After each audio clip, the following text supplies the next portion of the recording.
내가 이미 내 기도를 듣고 이것을 택하여 내게 제사하는 성전을 삼았으니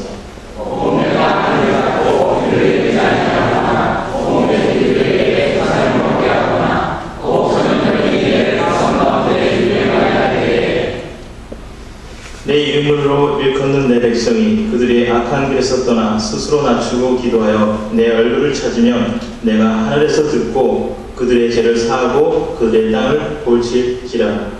이제 이곳에서 하나님의 내가 그를 믿고 그를 드리리니 이는 내가 이미 이 성전을 택하고 거룩하게 하여 내 이름을 여기에 영원히 있게 하였음이라. 내 눈과 내 마음이 항상 여기에 있으리라.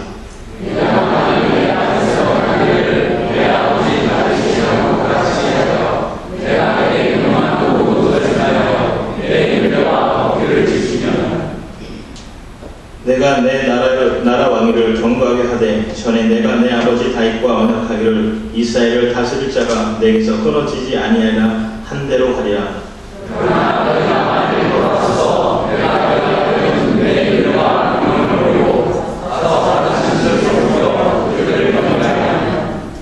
내가 너에게 준 땅에서 그 뿌리를 뽑아내고 내 이름을 위하여 거룩하게 한 이 성전을 내 앞에서 버려 모든 민족 중에 식당거리와 이야기거리가 되게 하리니 이 성전이 이렇게 높을지라도 그곳이라 중마다 올라가는데 여호와께서 무슨 말하고 이 땅과 이 성전에 이같이 행하시고 대답하기를 그들이 자기 조상으로 애굽 땅에서 인도해 내신 자기 하나님 여호와를 버리고 다른 신들에게 붙잡혀서 그것들을 경배하여 섬김으로 여호와께서 이 모든 재앙을 그들에게 내리셨다 하리라 하셨다.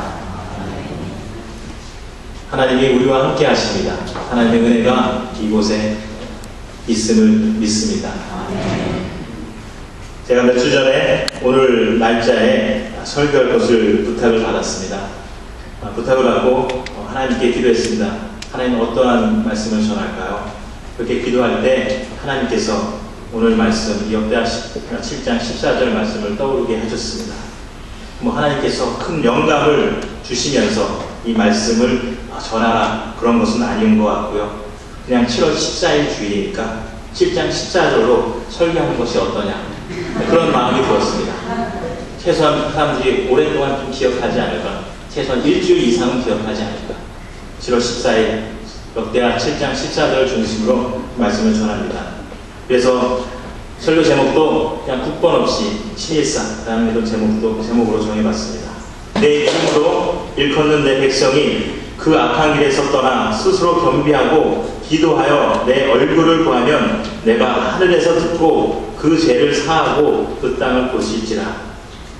이 말씀을 우리가 많이 들어서 알고 있는 말씀입니다. 하지만 역대하 7장 14절이 무엇인지 아십니까? 라고 성도들에게 물어보면 쉽게 대답하지 못합니다.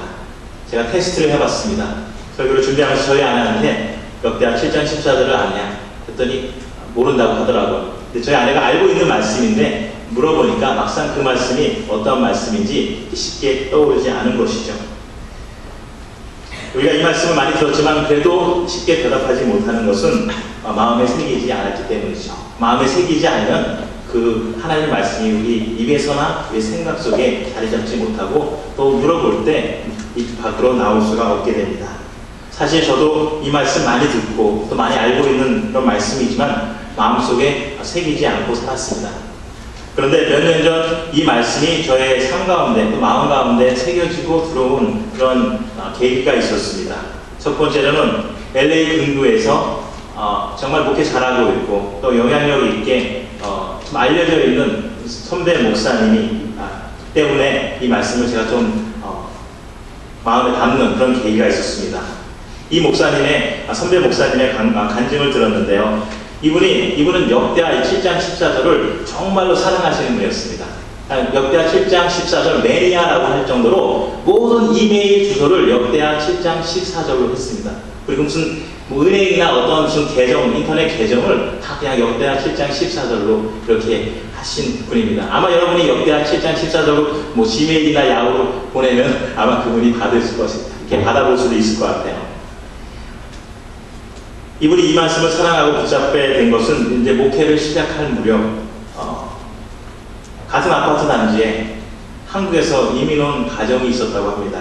근데 그 가정에 초등학교 다니는 어린 아들이 있었는데 얼굴도 잘생기고 또 한국에서 와서 그런지 예의도 바르고 인사도 정말 잘하는 그런 아이였다고 합니다. 그래서 속으로 나중에 이 아이가 크면은 사이도 삼아야 되겠다라는 그런 마음도 먹고 있었는데 한 1년쯤 지나서요. 이 가정에 이제 문제가 생기기 시작했습니다. 부부싸움 하는 소리가 생기더니 점점 매일같이 부부싸움을 하게 된 것입니다. 날마다 고성이 오고 갑니다. 그러던 어느 날 이 두 부부가 헤어지게 되는 것이죠.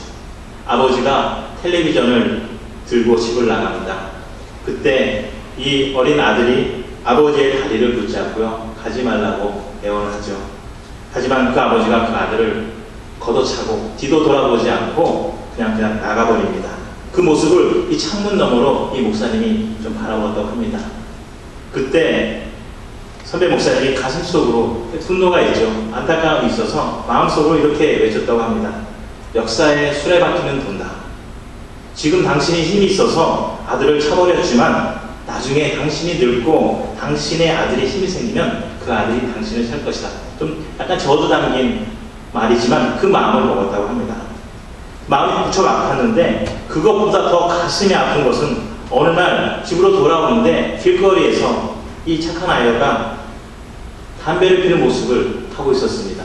너무나 마음이 아팠고요. 그 담배가 대마초로 바뀌고 나중에는 마약으로 바뀌어서 이 아이의 그 눈에 초점이 잃어가는 것을 보게 되었습니다.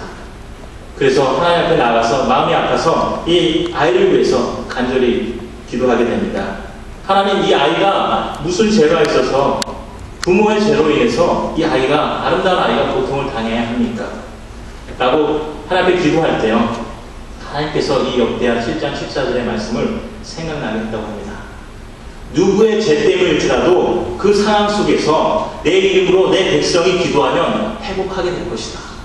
어떠한 상황 속이라도, 누구의 잘못일지라도, 아무리 악한 상황일지라도 내 이름으로 사는 내 백성이 기도하면 그 아픔과 그 상처를 치료할 것이다. 그 음성이 들려오면서 이 목사님이 이 말씀을 신앙의 좌우명, 인생의 좌우명, 목회의 좌우명으로 삼고 지금까지 목회하고 있다고 합니다. 하나도 빠짐없이 황폐해져가는 사람들을 보면서, 황폐해져가는 그 나라들을 보면서, 특별히 이분은 이슬람 지역에 선교를 많이 하시는 분이신데 그 지역을 보면서 매일 눈물을 흘리면서 하나님 이 땅을 회복해달라고 기도하고 있다고 그런 간증을 했습니다. 하나님께서 기도를 들으셔서 이분이 정말 몇 명 안 남은 교회에 평신도 전도사로 가셨는데 지금은 그래도 LA 근교에서 사이즈 있고요. 이름도 알려주고 영향력을 주는 그런 목사님으로 하나님께서 축복해 주셨습니다. 기도를 들으시고 응답해 주신 것이죠. 이 간증을 들으면서 많은 감동을 먹었습니다. 나도 저렇게 해야 되겠다. 그런데 얼마 지나지 않아서 잊어버렸습니다. 그러다가 두 번째 계기가 있었는데요. 이 말씀을 마음에 품는 두 번째 계기가, 제가 수년 전에 선교단체에서 선교를 받을 때 한 달에 한 번 그곳에서요, 아침을 굶으면서 금식 기도회를 가졌습니다. 근데 그 금식 기도의 타이틀이 12사 기도회였습니다. 역대상 7장 14절의 말씀을 붙잡고요, 금식하고 기도하는 그런 날이 있었습니다. 기도의 대상은 북한이었습니다. 북한을 바라보면서, 우리나라를 바라보면서 아버지의 마음을 가지고 기도하는 시간이 있었는데 그 어둠의 땅을 회복시켜 주시고 고쳐달라고 이제 간절히 부르짖었습니다. 왜 하루 아침에 금식하느냐? 그날 아침 금식한 그 돈은 학생들이 꽤 많으니까 그래도 한 3-4불 내는 돈이지만은 그 돈 모아서 그 북한 선교를 위해서, 탈북자를 위해서 돕는 그런 데로 사용하였습니다. 우리가 우리 자신을 위해서 기도하고 교회를 위해서 기도해야 하지만, 또 미국을 위해서 기도해야 하지만, 온 세상을 위해서 기도해야 하지만, 특히 우리나라를 위해서, 북한을 위해서, 그들을 위해서 가슴에 품고 기도해야 될 줄 믿습니다. 그것이 우리의 기도 제목이 되어야 합니다. 하나님이 우리나라를 위해서 특별한 계획을 가지고 계신 것 같습니다. 저는 그것을 믿습니다. 왜냐하면 세상 어디에도 우리나라와 같은 나라가 없거든요. 나라가 두 쪽으로 쪼개졌는데 대부분의 나라들은 다 합쳐졌죠. 근데 아직까지도 우리나라는 나누어져 있습니다. 한쪽으로 살아가고 있습니다. 한 나라는요, 세계에서 두 번째로 선교사를 많이 파송하는 그런 기독교 나라가 됐죠. 그리고 세계 10번째, 6가락 안에들은 경제 대국이 되었습니다. 하지만 반쪽 나라는요, 세상에서 가장 가난한 나라고 기독교인, 예수 믿는 사람들을 핍박하고 죽이는 그런 악이 가득 찬 그런 나라입니다. 어떻게 조그만 땅에 이런 두 나라, 북이스라엘과 유다와 같은 나라가 존재하는지 이해가 되지 않습니다. 우리의 지식으로는 이해가 되지 않죠. 하지만 하나님께서 어떤 귀한 섭리와 또 계획을 가지고 있을 것이라는 그런 생각이 듭니다. 세상에서 가장 악하고 어두운 나라, 사단에 의해서 강하게 묶여있는 이 나라를 위해서 기도할 수 있는 그런 민족이, 그런 사람이 세상에 어디 있겠습니까? 바로 우리 한민족, 우리 민족만이, 우리 자신만이 눈물을 흘리면서 기도할 수 있는 것이죠. 우리가 비록 미국에 살고 있지만 우리가 기도할 때요, 우리 나라를 위해서 또 북한을 위해서 기도했으면 좋겠습니다. 그러면 기도 제목이 더 늘어나는 것이고 기도 시간이 늘어나는 것이고 그것이 하나님이 기뻐하시는 일이 되는 것이죠. 이 북한을 위한 7.14 기도에 참석하면서요, 저는 이 말씀을 좀 새롭게 돋보았습니다. 그냥 한 교회나 내 자신을 바라보는 것이 아니라 이 땅을 바라보고 세상을 바라보고 어둠에 사로잡힌 사람들을 향해서 궁리를 품는 그 마음을 가져야 하는 것을 배웠습니다. 그리고 때가 되면, 기회가 되면 이 7.14 기도회를 한번 실천해 보리라 좀 마음을 먹었습니다. 근데 아직까지 실천하지 못하고 있습니다. 말씀을 준비하면서 꼭 언젠가 이 7.14 기도회를 교회 안에서 또 어떤 공동체 안에서 좀 실천해 보겠다라는 생각을 또 다짐을 해보게 되었습니다. 제가요, 이 역대하 7장 14절에 대해서 이렇게 장황하게 설명하는 이유는 여러분들이 저의 설교의 내용을 다 잊어버려도 좋습니다. 하지만 오늘 역대하 7장 14장 이 하나님 말씀, 이 말씀은 꼭 좀 가슴에 새기고 붙잡고 여러분들이 집으로 가고 또 앞으로 살아갈 수 있기를 바라는 마음 때문입니다. 여러분, 생명이 위험한 상황이 발생하면 어디다 전화하죠? 911 전화하죠. 집에 도둑이 들면 어디에 전화하죠? 911이요? 311? 어디? 둘 다 다네요. 네. 저희 집에 LA 살 때 도둑이 들었습니다. 전화를 받았어요. 선배님이 전화를 했는데 도둑이 든 것 같다라고 전화를 줬어요. 그래서 부랴부랴 집에 갔더니 제 창문이 조금 열려져 있더라고요. 아주 작은 창문, 사람이 들어갈 수 없는 작은 창문이 열려져 있었는데 제가 문을 안 닫고 다니는 그런 훔쳐갈 것이 없기 때문에 문을 안 닫고 다녔습니다. 그래서 아무튼 들어가 보더니 발자국이 있더라고요. 그래서 들어왔구나 라고 생각하면서 훔쳐갈 게 없지라고 생각했는데 몇 가지 안 되는 그 결혼 반지, 예성이가 돌 때 받았던 그 금반지 몇 개, 그런 것도 잊어버렸습니다. 돈은 거의 없었으니까. 근데 그거 잊어버렸는데 마음이 안 아팠습니다. 잊어버릴 수도 있지. 근데 마음이 아픈 사건은 뭐냐면 예성이가 누구한테 받은 그 토이서러스 기프트 카드가 있었는데 그거를 이렇게 잘 숨겨놨는데 보이지 않죠, 카드니까. 근데 그것까지도 훔쳐간 것이었습니다. 근데 마음이 되게 아프더라고요. 도둑이 좀 잔인하다. 그것까지 가져가나. 그래서 911에 기도가 전화를 드렸습니다. 5시간이 지났는데도 반응이 없어요. 경찰이 안 옵니다. 그래서 또 전화를 했습니다. 내가 도둑을 맞았는데 왜 경찰이 안 옵니까? 했더니 911 그 전화 받으시더니 짜증을 내더라고요. 조금. 이건 생명이 위독한, 정말 이머전시 할 때 전화하는 것이지 그것은 경찰서에 전화하는 것입니다. 근데 저는 몰랐습니다. 911에 전화하면은 정말 다 되는 줄 알았어요. 물론 911에 전화하면은 또 친절하게 경찰도 연결해 주지만 때로는 그것이 중요한 사안이 아닐 때는 좀 반응이 늦어지는 것 같아요. 한참 잠자고 있을 때 새벽에 경찰이 왔습니다. 근데 돌려보냈습니다. 아무래도 달라질 것이 없을 것 같아서 그냥 가십시오 하고 경찰을 돌려보냈는데, 우리가 이급할 때 어떠한 전화번호를 잘 기억하고 있느냐에 따라서 생명을 살릴 수도 있고요. 때로는 또 난처한 일을 당할 수도 있습니다. 역대하 7장 14절 말씀이 저는 성경의 911이라고 생각을 합니다. 개인뿐만이 아니라 나라가 이 세상이 위험에 빠졌을 때 그냥 누르면 이 말씀을 잡고 기도하면은 하나님께서 좀 인간의 생각과 좀 다르게 반응할 수 있지만은 반드시 구조해주고 응답해 주신다는 그 말씀이라고 저는 생각을 합니다. 성경에서 기도하라는 그 요청들 중에서 명령 중에서 아주 강력한 그 말씀이 오늘 본문 말씀입니다. 13절 14절 말씀을 보면요,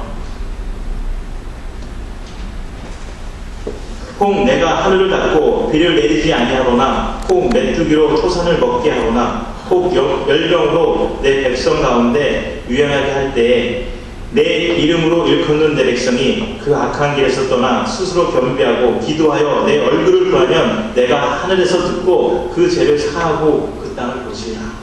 하늘에서 비가 내리지 않고요, 연병으로 수많은 사람들이 죽어갑니다. 바이러스가 한 번 세상에 퍼지면 수천만 명이 죽기도 합니다. 엄청난 재앙이 오지요. 인간이 도저히 해결할 수 없는 그런 문제, 사람의 도움을 받을 수 없는 암흑과 같은 그런 시간을 만날 때, 그때 이 역대하 10장 14절 하나님 말씀을 들고 기도하면 하나님이 도와주겠다는 그 약속을 우리에게 하고 계십니다. 회복시키겠다고 말씀하고 있습니다.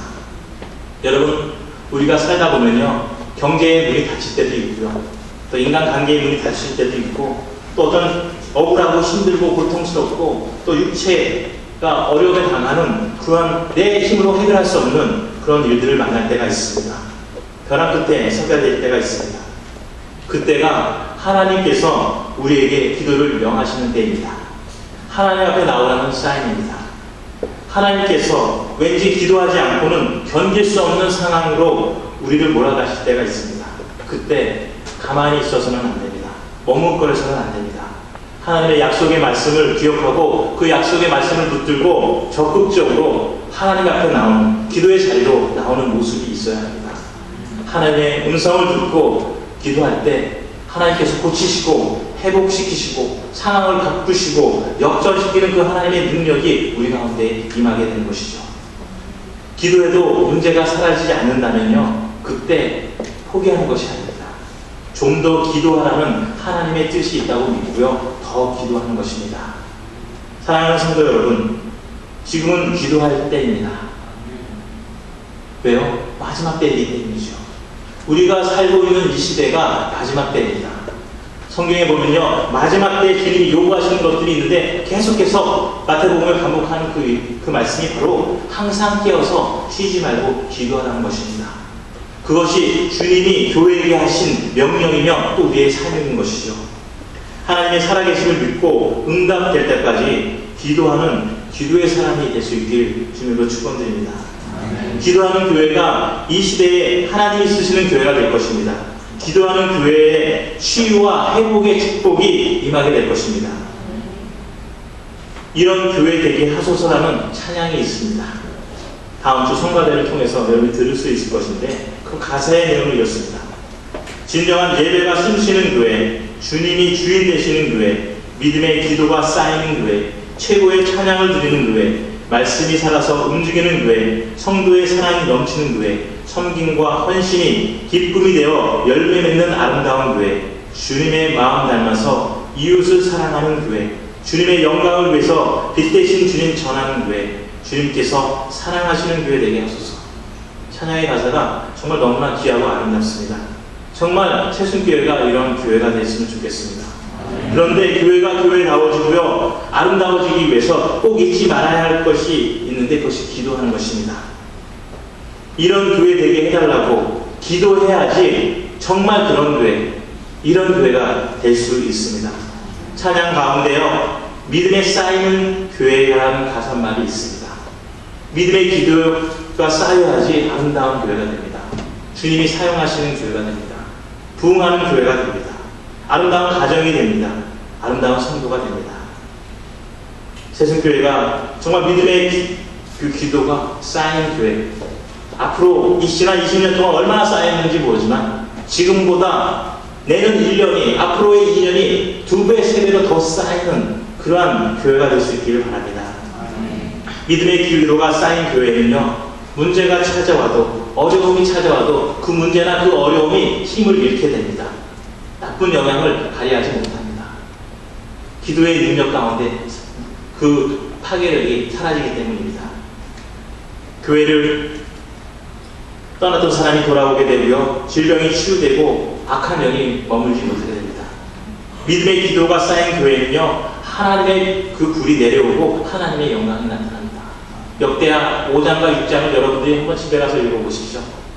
역대하 5장 6장은 솔로몬이 하나님의 성전을 세우고 하나님께 기도하는 내용들이 있습니다. 솔로몬이 기도할 때 하늘에서부터 불이 내려오고 하나님의 영광이 나타나고 하나님의 인재가 나타나는 것을 보게 됩니다. 믿음으로 기도할 때 그러한 역사들이 이 교회에 일어나게 될 것입니다. 믿음의 기도가 쌓인 곳에 회복의 역사가 반드시 일어납니다. 새순교회 성도들이 믿음의 기도를 쌓기 위해서요, 하나님의 교회에서 기도의 계단을 쌓을 수 있기를 바랍니다. 새순교회가 기도하는 집이 될 수 있기를 주님으로 축원드립니다. 오늘 말씀 15절, 16절을 보면요, 이곳에서 하는 기도에 내가 눈을 들고 귀를 기울이니 이는 내가 이미 이 전을 택하고 거룩하게 하여 내 이름으로 여기 영령이 있게 하였습니다. 내 눈과 내 마음이 항상 여기 있으리라 라고 말씀합니다. 이곳이 어디입니까? 성전이죠. 하나님의 눈과 귀와 마음이 성전에서, 교회에서 기도하는 자들을 향하겠다고 말씀하고 있습니다. 하나님은요, 우리가 어디에서 기도하든지 들어주시죠. 하나님은 우리가 어디에서도 예배해도요, 받아주십니다. 감옥이든지 아니면 사막이든지 건물이 있든지 없든지 우리가 예배하고 기도해도 하나님께서 그 예배와 기도를 받아주십니다. 왜냐하면 우리 자신들이 바로 성령이 거하는 성전이기 때문입니다. 그런데 하나님께서는요, 성전인 성도들이 모여 이 교회에서 기도하는 그 기도도 원하시고 그 기도를 더 받기 원하신다는 것을 우리가 기억하기를 바랍니다. 교회에서 성도들이 간절히 기도할 때 놀라운 회복의 역사를, 부흥의 역사를 허락하시겠다는 것이 바로 오늘 본문의 말씀인 것입니다. 복음서에 보면 예수님께서 내 집은 만민의 기도하는 집이라고 말씀하십니다. 주님께서, 하나님께서 교회를 주신 이유가 성도들이 모여서 예배하고 찬양하며 또 기도하라고 그 성전, 건물을 우리에게 주셨다는 것입니다. 그런데 교회가 기도를 잃어버리면요, 그곳은 시장이 되어버리고 음식점이 되어버리고 사회복지단체 이상의 의미를 가지지 못하게 됩니다. 기도의 소리가 끊어지면요, 교회의 사명을 감당할 수가 없습니다. 기도의 소리가 끊어지거나 약해지면요, 사단이 틈을 타죠. 그리고 사단이 가장 기뻐합니다. 그리고 사단이 이렇게 외칩니다. 영어로 It's time to party. It's time to work. 야, 이 시간 우리가 즐기자. 이곳에서 일하자. 열심히 일하자. 그렇게 사람들이 일하게 됩니다. 그래서 교회는 끊임없이 쉬지 말고 계속해서 기도해야 하는 것이죠. 기도할 때요, 하나님의 빛이 내려와서 교회를 비춥니다. 그래서 교회 안에 어떠한 어둠이 있을지라도 물러가게 되는 것이죠. 그 빛이 있는 곳에는요, 어둠이 들어오지 못합니다. 우리가 기도하지 않으면요, 우리는 시간이 지나면 영적으로 무지하게 됩니다. 무기력하게 됩니다. 그리고 기도하지 않으면 교회에 어둠이 들어오게 되면요, 보이지 않습니다. 어둠 속에서 볼 수가 없기 때문에 넘어지게 되고 다치게 됩니다. 서로 부딪히게 됩니다. 교회에 기도하는 사람이 없으면 교회는 영적으로 사단에게 강도당하는 강도의 소굴이 되는 것이죠. 예수님께서 그래서 어떻게 하나님의 기도하는 그 집을 강도의 굴로 만들었냐고 책망하시고 있는 것이죠. 기도하지 않으면요, 성도들이 안에 있는 기쁨과 평안과 소망과 또 그런 하나님에 대한 꿈들이 사단에게 강탈당합니다. 도둑맞게 됩니다. 여러분, 그렇기 때문에요, 우리는 늘 쉬지 말고 끝까지 하나님께 기도해야 하는 것입니다. 영적으로 사단에게 강도당하지 않기 위해서 여러분 깨어 기도할 수 있게 주님으로 부탁드립니다. 성도 여러분, 기도해야 할 때를 놓치지 않는 우리가 되었으면 좋겠습니다. 영적인 눈이 열려지길 주님으로 축원드립니다. 이스라엘 백성들이 환난 날에요, 생명의 위협 앞에서 이 하나님의 약속 붙잡았을까요? 안 붙잡았을까요? 우리가 알기 역사적으로 붙잡지 않았죠. 바벨론 공격에 나라가 망해가고 있을 때요, 이스라엘 지도자나 백성들은 말씀에서 떠나 있었습니다. 말씀에서 떠나 있으니까 기도 당연히 안 하죠. 위기의 날에 하나님께서 솔로몬에게 주신 이 말씀 붙잡고 기도하지 않았습니다. 이스라엘이 포로로 끌려가게 된 이유가 여러 가지 있겠지만 저는 그렇게 생각합니다. 기도할 때를 놓쳤기 때문이다. 회개할 때 회개하지 않았기 때문이다 라고 생각합니다. 만약 이스라엘이 하나님의 말씀을 붙잡고 기도했다면 하나님께서 상황을 역전시켜 주셨을 것이라고 믿습니다. 왜냐하면 하나님은 시원치 아니하시는 분이시고 전능하신 분이시기 때문입니다. 하나님에게 불가능이 없기 때문입니다. 하나님이 바꾸시지 못할 상황이 없습니다. 기도하면요, 위기가 기회로 바꿉니다. 우리 너무나 잘 알고 있습니다. 근데 위기가 계속해서 위기로 남아있는 것은 우리가 기도하지 않기 때문일 수 있습니다. 어떠한 상황에서도요, 하나님 앞에서 기도하는 살 길이 열립니다. 성도 여러분, 어려운 일을 만날 때 문제와 상황에 우리의 눈을 고정시키지 말고요, 전능하신 하나님의 얼굴과 그분의 눈에 우리의 시선을 고정하고 믿음으로 확신해서 기도하는 우리 새순교회가 될 수 있길 바랍니다. 그렇게 하면 반드시 하나님께서 고치시고 회복시켜 주실 것입니다. 기도할 때를 놓치지 않고 기도하는 우리의 모습이 나타날 때요, 많은 일들이 일어나게 될 것입니다. 말씀을 준비하면서요, 지난 2년간의 저의 모습을 좀 돌아보았습니다. 기도가 목회에 있어서 얼마나 중요한지 잘 압니다. 그것을 알고 있음에도 불구하고요, 제 자신이 기도에 너무 부족했던 것을 발견하게 되었습니다. 담임 목사님을 위해서, 성도들을 위해서, 또 이웃과 세상을 위해서, 죽어가는 많은 영혼들을 위해서 더 많이 중보기도 해야 했었는데 이렇게 하지 못한 저의 모습을 보고요, 하나님 앞에 얼마나 죄송했는지, 또 성도들 앞에 그 죄송한 마음을 가지게 되었습니다. 말씀을 묵상하면서 깨달은 것이 있는데요, 개인적으로 깨달은 것은 기도하지 않는 것, 하나님이 원하시는 만큼 기도하지 않는 것은 내가 설교 준비하기에 바빠서도, 다른 해야 할 일이 많아서도 아닌 것을 보게 되었습니다. 솔직한 이유는 그거죠. 내가 내 자신이 약하고 게으르고 믿음이 없고 하나님 앞에 겸손하지 않고 교만했기 때문인 것입니다. 하나님을 믿는 사람이 기도하지 않는 것은요, 역대하 10장 14절을 통해서 보면 그런 모습이 발견되더라고요. 악한 것이고 겸손하지 않은 것이다. 기도하지 않는 것이 악한 것이고 기도하지 않는 것이 교만한 죄다라는 것을 하나님께서 저로 하여금 보게 했습니다. 기도하지 않는 것, 내 힘으로 살아보겠다는 불신앙의 태도고 마음속 깊은 곳에 하나님이 해결해 주시지 않을 거라는 그 마음이 아주 깊은 곳에 흐르고 있던 것을 보게 되었습니다. 좀 더 나아가서는 하나님에 대한 사랑이 식어졌기 때문에, 이웃에 대한 사랑이 결여되었기 때문에, 하나님과 친밀하지 못하기 때문에 그 자리에 머무는 것이 불편한 것이죠. 친밀하면 오랜 시간 함께 보낼 수 있는데 하나님과 나의 친밀함이 약해지니까 하나님 앞에 머무는 그것이 부담스러운 것이죠. 정말 살아가기 만만치 않은 세상을 우리가 살고 있습니다. 생명을 걸고 기도해야 하는 그런 시대에 우리가 살고 있는데 정작 저는 그러하지 못한 것을 발견하게 됐습니다. 그런 모습을 보면서요, 설교 준비하면서 다시 한번 말씀 붙잡고, 세 번째로 7.14 말씀을 붙잡고 기도에 전진하는 그런 사람이 되어보겠다고 다짐을 해봤습니다. 그리고 이런 적용을 좀 제가 자신에게 해봤습니다. 첫째는 제가 제 자신에 적용한 것입니다. 이만하면 되었지라는 생각이 들 때, 이만하면 되었지라고 생각이 들고 일어나려고 할 때 좀 더 머물자, 하나님한테 좀 더 기도하자, 그런 사람이 되자, 기도의 양과 질을 늘리자라는 그러한 다짐을 했습니다. 두 번째로는 기도에 좀 불을 붙이는 사람이 되자라는 다짐을 해봤습니다. 기도를 더 많이 하고 더 열심히 해서 그 모습으로 많은 사람들에게 기도에 참여할 수 있는 그러한 사람이 되자, 그런 목회자가 되자라는 다짐을 해봤습니다. 그래서 몇 가지 아이디어들을 좀 생각나더라고요. 새로운 건 아닌데요, 좀 전에 말했던 12.4 기도 운동, 이런 것도 좀 해보고, 그리고 1년 동안에 이렇게 하면 어떨까 하는 생각을 해봤습니다.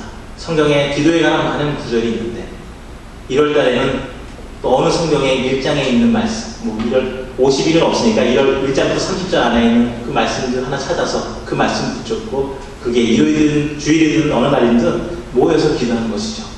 예를 들면 빌립보서 4장 6절 말씀, 아무것도 염려하지 말고 모든 일에 기도와 간구로 너희 구할 것을 감사함으로 하나님께 하라. 4월 6일 날은 이 말씀 붙잡고 성도들이 모여서 저녁에 모여서 기도하는 것이죠. 그리고 5월 7일 같은 것, 5월 달은 또 5월에 맞는 그런 말씀 가지고 또 기도하고요. 계속해서 1년 동안 기도할 수 있는 기도회가 많아질 거라는 생각을 해봤습니다. 아니면 11조 기도 운동. 새벽에 정말 죽어도 못 나오는 사람들은 한 달에 3일 정도. 첫째 주 월화수든지 둘째 주 월화수든지 정해놓고 한편 나와서 기도의 11조를 3일 동안만 해도 드리는 그런 것도 추천해 볼 수 있다. 아니면은 요즘은 카카오톡, 저는 없는데 카카오톡이 대세니까 말하기 좀 부끄러움이 많은 사람들, 대화하기 부끄러움이 많은 사람들은 카카오톡을 통해서 기도문을 써서 하나님께 기도문을 올려주든지 아니면 서로 중보기도 하든지 그렇게 하면 어떨까 하는 생각도 해봤고요. 또 이런 것도 생각해봤습니다. 나야가라 기도회. 제가 2주 전에 나야가라를 갔다 왔는데요. 8시간 걸리더라고요. 왕복이 16시간. 우리 박전우 사님하고 갔는데 박전우 사님이 이제 운전하고요. 갔습니다. 제가 한 7시간 떠들었던 것 같아요. 운전하는 사람 졸렵게 하면 안 되니까 정말 많은 대화들을 나누면서 서로가 가까워졌는데 그런 나야가라 가면서요. 서로 많은 대화도 나누면서 또 어떤 분은 마이크 잡고 중보기도에 인도하면은 16시간 동안 기도할 수 있는 그런 기도해도 되지 않을까라는 생각을 해봤습니다. 아니면 4.19 기도 운동도 있습니다. 4사람이 한 사람의 가정을 위해서 합심해서 기도하면서 전도하는 그런 기도, 중보기도 운동도 만들 수 있죠. 근데 이런 것들을 생각해 보면서 다짐한 것은 이것을 생각 속에만 담아두는 것이 아니라 목회 현장이나 삶 속에서 좀 실천하는 그런 사람이 되어야겠다라는 그런 다짐을 해봤습니다. 사랑하는 성도 여러분, 만약 우리가 우리의 기도가 부족하다고 느낀다면요, 그때부터 시작하면 됩니다. 하나님 안에서는요, 믿음 안에서는 늦을 때가 없습니다. 하나님께 무릎 꿇는 그때가 늘 새롭게 시작하는 순간이며 가장 빠른 때입니다. 714이든 407이든 157이든 상관없이 약속의 말씀을 붙잡고 하나님의 얼굴을 구하는 우리 모두가 될 수 있게 주님으로 축원드립니다. 기도하면요 반드시 결과가 있습니다. 내 이름으로 일컫는 내 백성이 그 악한 길에서 떠나 스스로 겸비하고 기도하여 내 얼굴을 구하면 내가 하늘에서 듣고 그 죄를 사하고 그 땅을 고치리라. 기도하겠습니다. 하나님 아버지, 오늘 저희에게 기도의 영을 충만히 부어주시옵소서. 말씀을 붙잡고 기도하는 저희가 되게 하여 주시고 하나님의 얼굴을, 하나님의 임재를, 영광을 갈망하면서 기도하는 저희들이 되게 하여 주시옵소서. 기도하지 않는 악한 길에서, 교만한 길에서 떠나서 하나님의 뜻을 구하는 믿음의 기도를 충만히 쌓아가는 저희가 되게 하여 주시옵소서. 오순절 초대교회에 기도의 불을 붙여주시고 성령의 역사를 행하셨던 그 하나님께서 이 교회 위에 기도의 불을 내려주시고 성령의 불을 내려주시옵소서. 성령의 불로 우리의 죄악을 태워주시고 절망과 좌절, 어둠이 우리 가운데서 떠나게 하여 주시옵소서. 우리를 새롭게 하여 주시고 회복시켜 주시고 우리를 하나님의 사명자로 세워 가실 수 있기를 간절히 기도드립니다. 우리의 삶 가운데 회복의 은혜가 흘러가도록 주님 도와주시옵소서. 예수님의 이름으로 기도드립니다.